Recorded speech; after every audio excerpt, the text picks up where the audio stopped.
Picks of Equinage for part racing on Monday, September 22nd. This is the simulation at fair race courtesy of equinage.com.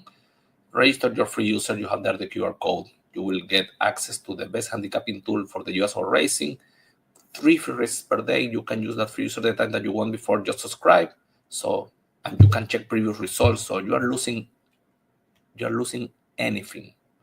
You are not losing anything doing that. So get your free user and try this handicapping tool where when you have the Scotty Pick 55% winning rate, a handicapper who is effective and is not getting tired never and keeps the same criteria for every race and every track. The long shot, suggested price play for your exotics or for the multi-race wagers.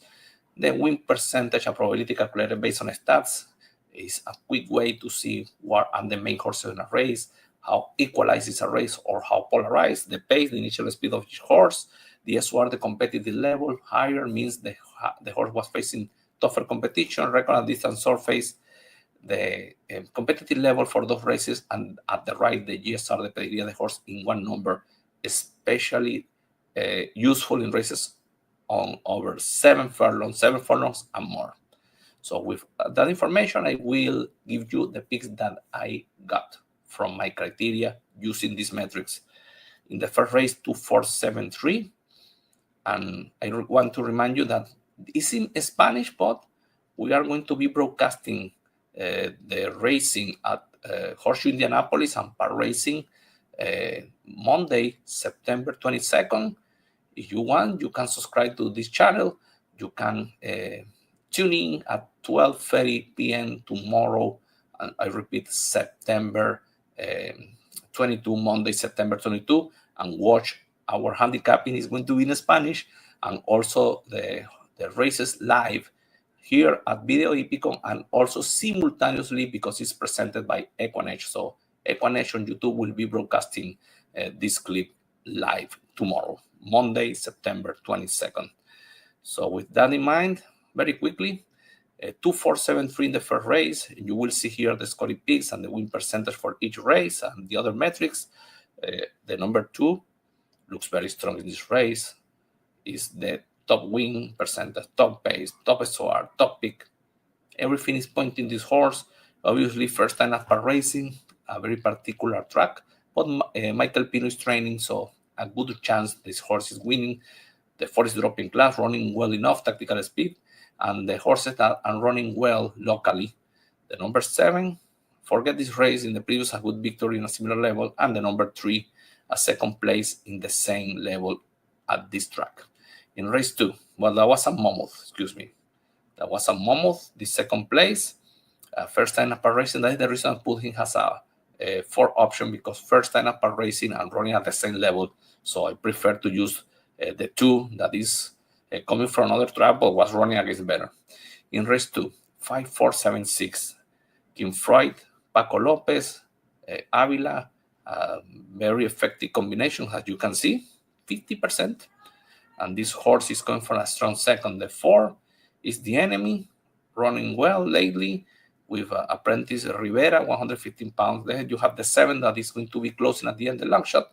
And the number 6, he's a bit irregular, but returning to dirt, and he has good races at this level. In race 3, 3-6-2, the speed of the 3 will be dangerous here with Jan Aguilar. The group is extremely weak, so maybe the 3 could resist. The number 6, he was facing tougher competition, dropping class. He's irregular, but will be chasing the speed of the number 3 and will close. And the 2 as well, a closer that is running, you can say, not as brilliant as you want to pick a horse, but this horse is the second pick here, has a win percentage and finished 15 lengths in the same race, and the 3 finished third, 14 lengths. So they were aside in that race. In race 4, 3-5. The number 3, as you see, strong here in a polarized race. A good fair last time out. Paco Lopez Kirby is ready to take her first career victory. The 2 is the main enemy. Chisa Caracaro, very good pedigree, dropping class. If she likes a Park Racing with Castillo, that is the strong possibility to defeat the number 3 is the number 2. And then the 5 is running well. The GSR is, you can say, good enough to win the race, but her only experience running a mile was not good enough, so that is the reason I put her as a fair option. In race 5, 6, 7, 5, 3, 2 victories in a row for the number 6, and Paco Lopez for the third time aboard. The number 7, a strong victory in the previous to the last one, then she faded. What version of this number 7 we'll see now? We don't know. Second option. The number 5, let's forget this race. I believe at this level, he had potential to run better. And Guerrero, second time with the horse, 22%, second race back. So the 5 second pick here will improve. And the number 3 are irregular, but good enough to try to upset the race. So the number 3 has a chance for the exoticos list. In race 6, 5, 7, 9, 6, Lasso returning to Jorge Delgado. And Jorge won 2 times with this horse, Paco Lopez aboard, dropping class. And the pace scenario fits him. So it's a tough contender here. The 7 is the enemy very clearly. This horse was facing tougher.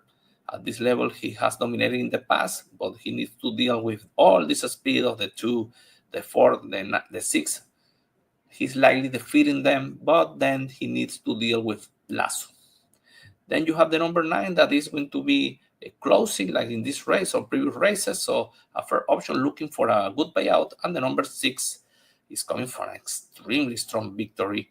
And this horse will be chasing the speed with Lasso and will hit the board in my opinion. In race 7, 6, 5, 4. The 6, good second last time out.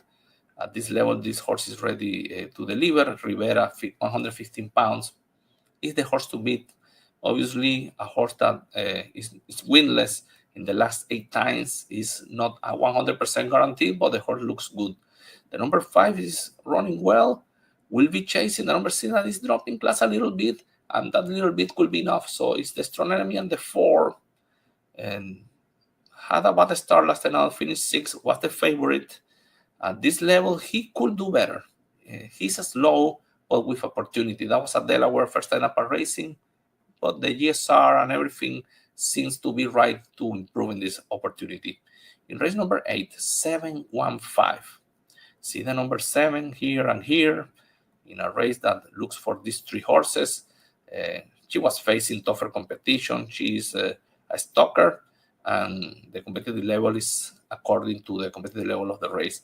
Now, see, the speed is going to be cheap, and the number 1 will be chasing as the speed is coming from a strong victory. So she's very sharp. She's going to pass first, I believe, and then obviously needs to deal with the number 7. That is the reason I put her as a second option. If the 7 is not doing her race, maybe the 1 could upset the race at 5-1 in the money line. So that is the second option. And the 5, she's running well. She's coming from behind, has the number 7. Obviously, 8 races, the last 8 races, no victories. This group is supposed to be like the last one that she faced.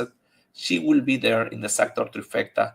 Could upset the number 7 if the number 1 didn't hold on, and the number 7 does. She does not performance accordingly to previous races. So the number 5 is the other horse, the second pick here. In the last one, 8-2-5-1, Line on Me, returning to dirt, was facing tougher competition. Only 1 time apart racing in the past, that was this race, was finished third in a superior level. So the number 8, Line on Me, for me, is the horse to beat this filly. The number 2 is running well. Forget this race. See, she is usually consistent and will be stuck in the pace. At this level, she has a clear chance to win the race. The number 5, running erratically lately, but dropping class, and only 112 pounds. See, that can make the difference. She has a victory per racing, stuck in the pace. It's a fair option. She could improve, and it is the first pick here, a good win percentage, 12-1 in the money line. So use the 3 of them, 8-5. The 8 is supposed for me to win the race, but 2 and 5 are option if the 8 is not delivering. And the number 1, she's running erratically as well in the last 2, with Paco didn't respond. but shortening distance and is switching barns to Silvino Ramirez, who is more effective than the previous trainer.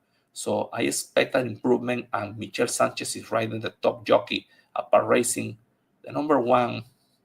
Careful with the number one, at least for the exotics. Good luck with your bets at Park Racing on Monday, and don't forget, we are going to be live broadcasting the handicapping and racing at Horseshoe Indianapolis Park Racing Monday, September 22nd. Good luck.